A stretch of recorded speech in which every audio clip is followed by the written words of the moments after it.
안녕하십니까. 전자금융거래법 개정의 의미와 주요 쟁점에 관한 주제로 발표를 맡게 된 강민경 변호사입니다.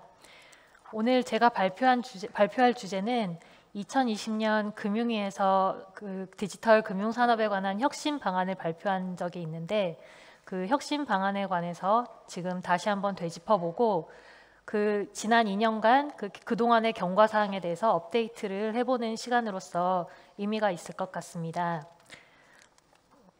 저는 삼정 KPMG 어드바이저리 잉크에서 근무를 시작을 했고요. 그다음에 파인트리 펀드에서 이제 업무를 하다가 변호사가 되고 나서는 바른 로앤코리아에서 경력을 쌓고 현재는 법무법인 디라이트 변호사로 근무 중에 있습니다. 그리고 현재 서울 핀테크랩에서 자문 변호사로도 활동하고 있습니다.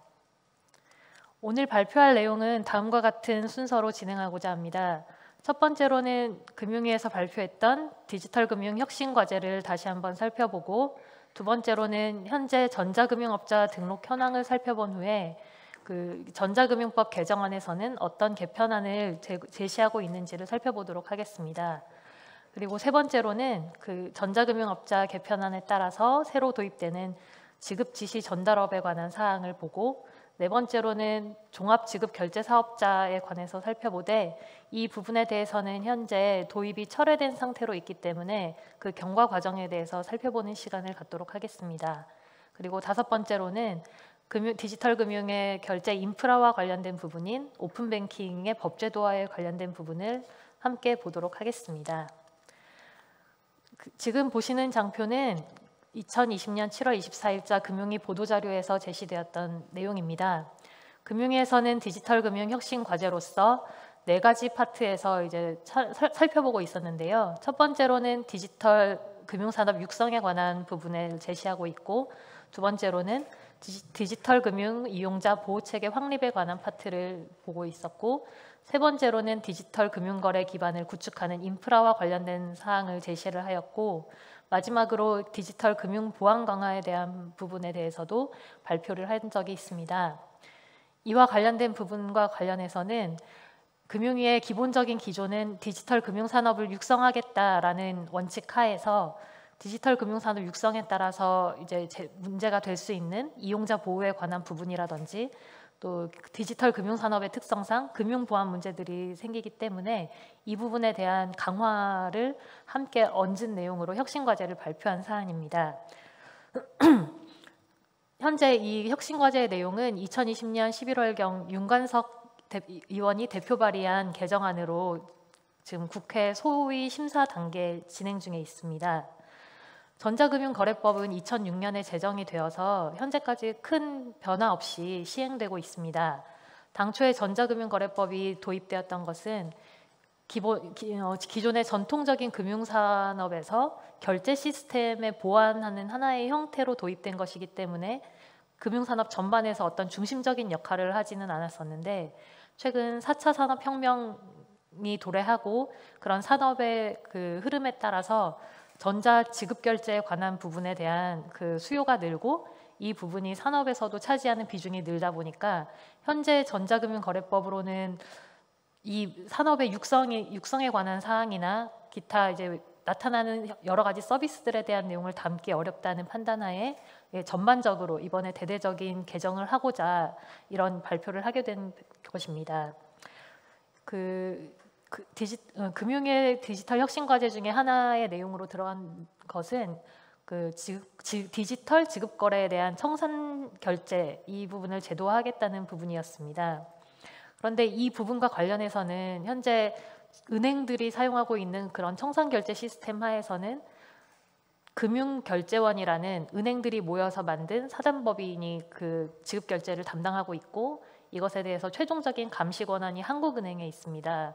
따라서 전자금융거래법상의 이런 결제 청산 제도를 도입함에 있어서 한국은행과 금융위원회 간에 어떤 권한의 갈등 문제가 있어서 현재까지 논의가 진척이 되지 못한 사안이 있었고, 최근에 한국은행과 금융결제원에서 큰 틀에서 이 부분에 대한 모종의 합의를 이루어냈기 때문에 이제 뒤에서 살펴보는 바와 같이 그런 합의가 이루어진 범위 내에서 향후 이제 전자금융거래법 개정이 추진될 것으로 예상됩니다. 제가 발표할 부분은 이 장표의 1번과 3번에 해당하는 금융산업 육성 파트, 그러니까 업자에 관한 파트와 오픈뱅킹과 같은 인프라에 관한 부분을 발표를 하고, 뒤에서 다른 부분들께서 발표해 주실 내용에 포함될 내용으로 이용자 보호 체계와 금융보안 강화 부분에 들어가게 될 것 같습니다. 우선 현재 전자금융업자 등록 현황을 살펴보도록 하겠습니다. 이 장표에서는 지금 6종의 전자금융업의 형태가 표시되어 있는데, 여기에 전자자금 이체업이 하나 있습니다. 현재 등록 현황을 보면 전자자금 이체업과 전자화폐 발행업은 그 등록 현황이 전무한 상태입니다. 한 곳도 등록이나 이제 라이선스를 취득한 업체가 없습니다. 대신 선불 전자 지급수단 발행 및 관리업이 2020년 8월 현재로 60개 업체가 이제 등록이 되어 있는 상태고, 직불 전자 지급수단 발행 및 관리업으로 28개 업체가 등록된 상태입니다.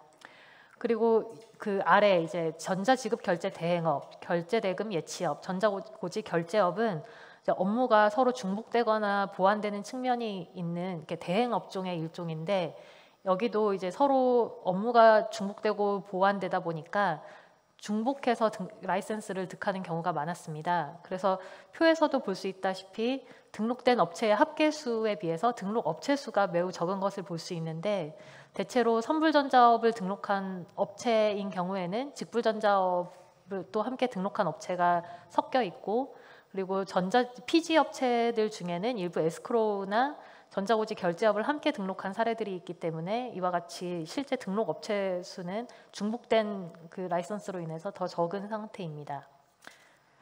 그러면 이제 이 현재 이런 그 구분에 대해서 개정안에서는 기능별로 통합해서 단순화하여서 업종을 편제하겠다라는 이런 내용이었는데요. 그 실익과 효용에 대해서 좀 살펴보도록 하겠습니다. 현재 지금 개정 전 현행안에서는 앞서 말씀드린 바와 같이 7개 업종으로 구분이 되어 있습니다.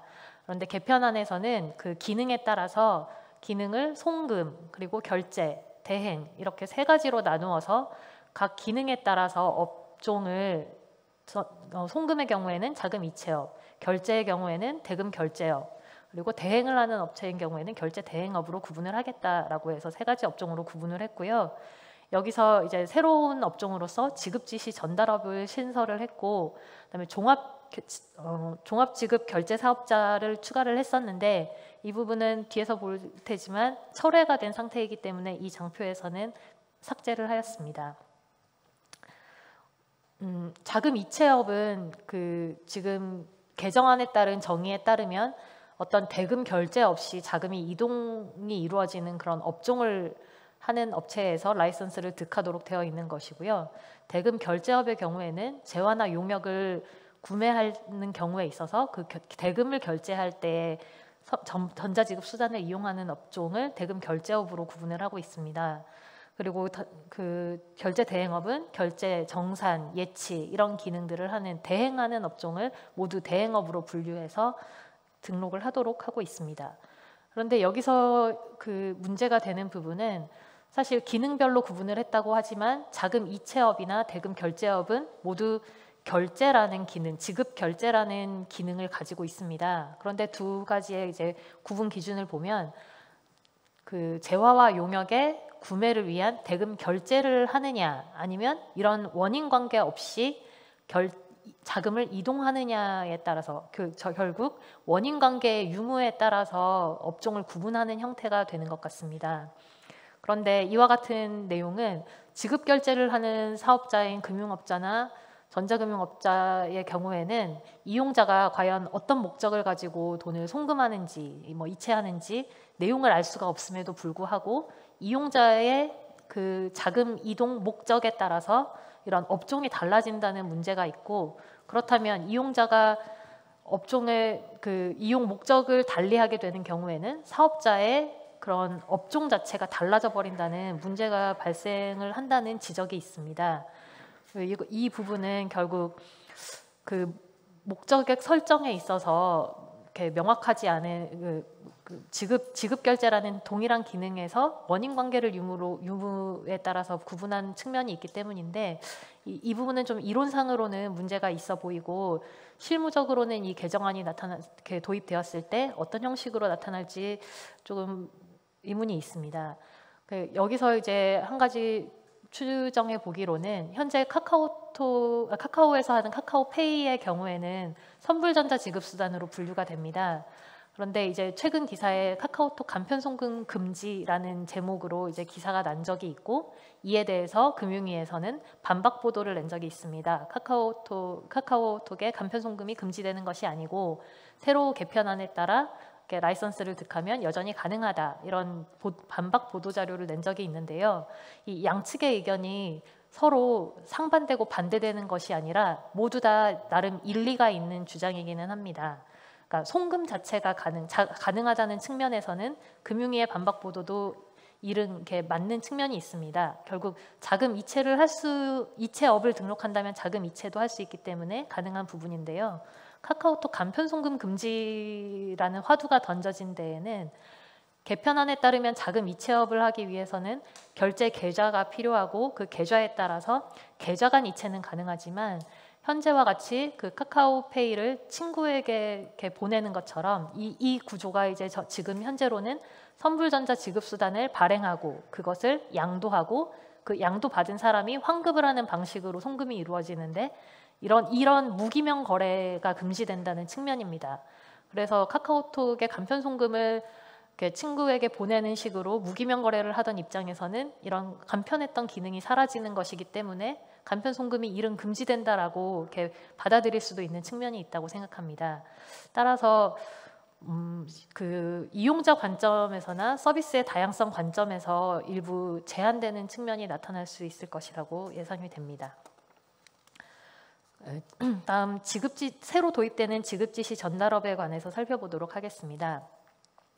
왼쪽의 그림을 보시면 현재 전자금융업자에서 자금이 이체되는 현황은 다음과 같습니다. 그 이용자가 판매자와 거래를 함에 있어서 이렇게 거래가 이루어지고 대금 결제를 할 때 전자금융업자는 이용자의 은행 계좌에서 출금 요청을 하게 돼서 출금 지시를 통해서 자신의 계좌로 이체를 받고 그 이체받은 계좌를 판매자의 계좌로 다시 이체를 해줌으로써 거래가 일어나게 됩니다. 따라서 전자금융업자 입장에서는 자금을 출금하면서 받아왔을 때와 그다음에 받아온 돈을 다시 판매자에게 이체를 해주는 과정, 이 두 가지가 다 펀뱅킹으로 계약이 되어 있어서 각각의 수수료 부담을 하게 됩니다. 따라서 이 부분에 있어서는 양쪽으로 수수료가 발생하기 때문에 조금 비용 측면에서 비효율적인 면이 있었는데요. 개편안에 따르면 이와 같은 자금의 흐름 없이도 이용자로부터 지급 지시를 받아서 그 지급 지시를 은행에 바로 전달을 하고 전달받은 은행에서 곧바로 판매자의 은행으로 바로 계좌 이체를 할 수 있게 함으로써 이런 지급 지시 전달업자의 입장에서는 자금의 이동도 없고 단순 지시로만 이 거래를 완결시킬 수 있는 기능을 갖출 수 있도록 이렇게 마련하고 있습니다. 이와 같은 효과는 결국 전자금융업자 입장에서는 양쪽으로 나가는 펀뱅킹 수수료를 절감할 수 있다는 측면이 있고 그 자금을 받아와서 주는 과정이 없기 때문에 거래 안전 측면에서도 이렇게 그 거래 위험이 감소되는 효과가 있습니다.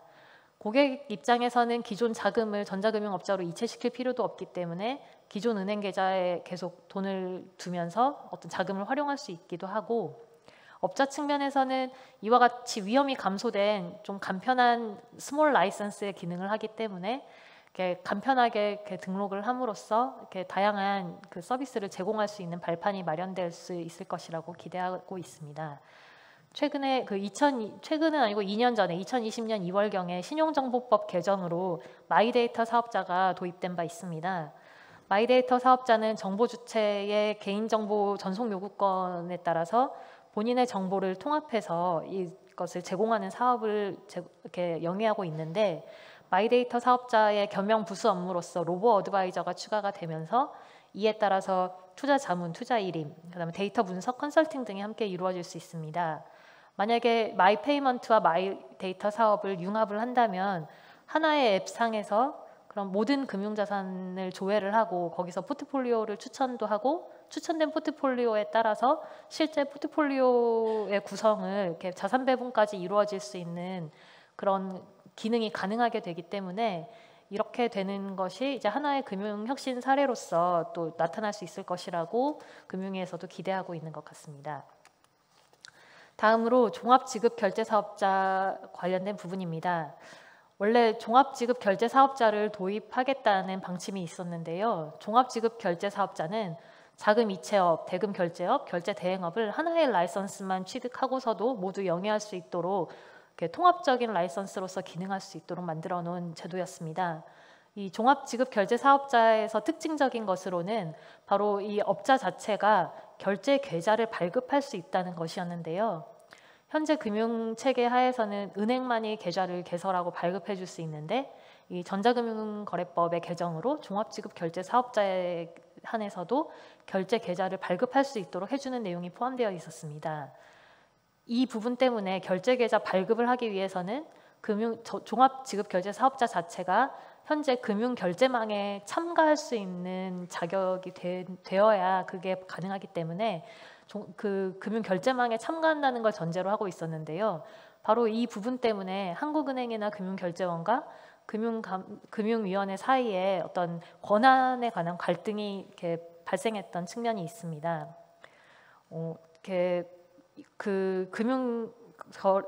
전자금융거래법의 개정안에 따르면 실제 이 전자금융업자가 참가하는 결제망에 대해서 새로운 이런 결제 운영기관을 두겠다는 것인지 아니면 현재와 같이 금융결제원이 그런 운용 주체가 되되 금융위원회가 감독을 하겠다는 것인지 또 어떤 방식에 이하더라도 결국은 종국적으로 이런 결제망에 대한 금융위의 감독이 있겠다는 취지가 아니냐 이런 논쟁이 있었는데요. 이 금융결제망에 대해서는 한국은행이 감시의 기능을 가질 뿐이지 이 결제망은 감독의 기능을 받는 곳이 아니다. 이런 반박과 함께 논의가 되어 있다가 결국 최근에 2022년 7월경 그 한국은행과 금융위원회 사이에서 이제 좀 협의를 이루어서 결국 종합지급결제사업자 도입은 철회하는 방안으로 가닥을 잡았습니다. 따라서 이제 이 종합지급결제사업자가 철회가 되는 바람에 이제 전자금융업자들 중에서는 계좌를 발급할 수 있는 권한을 가진 업자는 없고 따라서 이제 결제망에 참가하는 이슈나 또 청산거래를 하는 이슈 자체가 아예 사라져버린 상태가 되어서 나머지 관련된 이슈들도 함께 지금은 사라진 상태입니다. 따라서 지금은 자금 이체업을 좀 더 강화하는 방향으로 이제 가닥을 잡고 아마 전자금융거래법 개정안에 대해서 일부 수정이 있을 것으로 예상이 됩니다. 마지막으로 오픈뱅킹의 법제도화에 관련된 부분을 보겠습니다. 원칙적으로 이제 결제 송금을 하기 위해서는 금융결제망을 이용을 해야 되는데 이때 금융결제망은 은행만 이용을 할 수 있고 또 은행도 자기 계좌에서만 거래가 가능하도록 되어 있는 게 원칙인데 이런 원칙 하에서는 핀테크 업자들 같은 경우에는 어떤 사업을 하기 위해서는 그럼 각각의 모든 은행과 제휴를 맺고 그에 따른 이용료를 부담해 가면서 그 시스템을 이용을 해야 된다는 문제가 있었습니다. 따라서 어떤 서비스를 제공하려고 해도 비용이 너무 부담이 크기 때문에 도입하기가 어려웠던 측면이 있어서 이제 금융위원회에서는 이 부분에 대해서 금융결제망을 개방을 하자 해서 단계별 개방 로드맵을 제시를 한 바가 있습니다. 따라서 현재 상태로는 이제 금융결제원의 오픈뱅킹 공동업무 이용 약관에 의해서 오픈뱅킹이 일부 제공이 되고 있고 이로 인해서 핀테크 업체들이 이 오픈뱅킹 공동업무 이용 약관에 가입된 이 수십 개의 업체들에 대해서 그 접근 권한이 좀 용이해졌기 때문에 다양한 서비스들을 출시할 수 있는 계기가 되었습니다. 이제 지금 현재 상태는 그럼 1단계 상황이고요. 금융위원회에서 이제 로드맵으로 제시했던 2단계가 바로 전자금융거래법의 개정에 따른 오픈뱅킹의 법 제도화입니다. 그래서 현재 상태로는 사실 실정법의 어떤 법적 근거는 전무하지만 금융위원회의 가이드라인에 따라서 그 사단법인 형태인 금융결제원의 이용약관으로 지금 오픈뱅킹이 이루어지고 있는 단계인데 이 부분을 명확하게 전자금융거래법에 법령으로서 반영을 해서 이제 법 제도화를 하면서 이제 안정성을 구축해 나가겠다는 계획입니다. 마지막으로 이제 3단계에 가서는 모든 핀테크 기업이 금융결제망에 직접 참가하고 뭐 이런 계획을 세운 적이 있는데, 앞서 본 바와 같이 종합지급결제 사업자가 철회된 배경을 살펴본다면 이 3단계까지 가는 데는 아마 그 진행이 유연할 것이라고 좀 생각이 듭니다. 지금 현재 그 오픈뱅킹의 참여 기관은 점점 확대가 되고 있고, 그 작년 7월경에는 그 은행 계좌만이 아니라 선불 충전금에 대해서도 조회 서비스가 개시되었습니다. 이렇게 오픈뱅킹 참여기관 확대와 이렇게 오픈뱅킹에서 제공하는 정보 범위의 확대 등을 통해서 오픈뱅킹의 고도화가 계속 진행되고 있고, 이런 인프라가 구축되어가는 환경에서 아마 핀테크 업체들도 이렇게 다양한 서비스를 기획하는 데 아마 도움이 될 수 있을 것이라고 기대가 되고 있습니다. 이상으로 제 발표는 여기까지 마치고 다음 발표자분의 발표를 듣도록 하겠습니다.